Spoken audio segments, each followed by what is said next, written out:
რა თქმა უნდა, წინააღმდეგობის ყველა კერა არის უძვირფასესი დღეს და მნიშვნელოვანია რომ ვიაზრებდეთ, რომ ყველა ქალაქი ვართ ერთ ბრძოლაში და ის რეჟიმი, რომელსაც უპირისპირდებით, აი ესეთი სიმართლით, რაც მთავარია და სოლიდარობით, აუცილებლად გადაწყდება ერთობით და სოლიდარობა ყველა რეჟიმის ტყვეს, ყველა გათავისუფლებულ ადამიანს და უნდა შევინარჩუნოთ რწმენა, რომ ამ ბრძოლას თუნდაც ხანგრძლივი იყოს ის შეუდრეკლად და ესე ყოველდღიურად შევინარჩუნებთ უწყვეტად და რაც მთავარია, არავის მარტოს არ დავტოვებთ რეჟიმთან და ვიქნებით ერთად ამ ყველაფერში.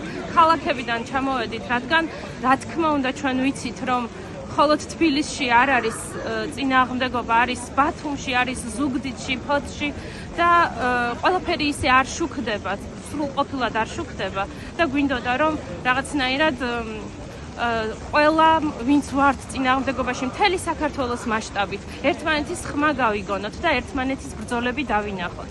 ეს ბრძოლა არის პოლიტიკური, სოციალური და ეს ბრძოლა არის სამართლიანობისთვის ბრძოლა და უბრალოდ სოლიდარობა ერთმანეთს უნდა გამოვუცხადოთ. ამისთვის ჩამოვედით.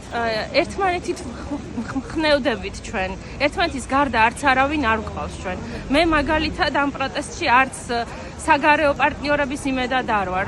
ყველაზე დიდი იმედი ზუსტად იმ ადამიანების მაქვს, ვინც დგას მხარდამხარ ამ უწყვეტ პროტესტში. მიუხედავად იმისა, გეოპოლიტიკურად რა გადაწყდება, მთავარია რომ ჩვენ ვიცოდეთ და გვწამდეს იმისთვის, რომ სიმართლე არის ჩვენს მხარეს და ჩვენი ქვეყნისთვის ვიბრძვით დღეს.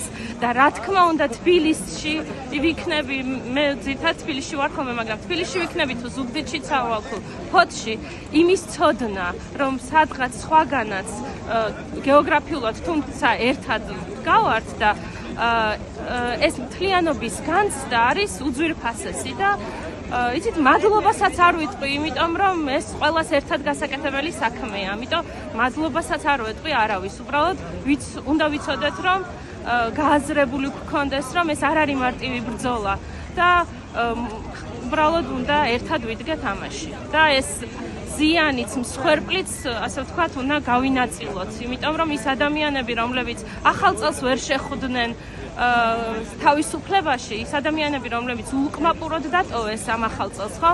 ისინი ჩვენი მებრძოლები არიან და რა თქმა უნდა, მათ გვერდით ვიქნებით, სანამ ეს შეგვეძლება.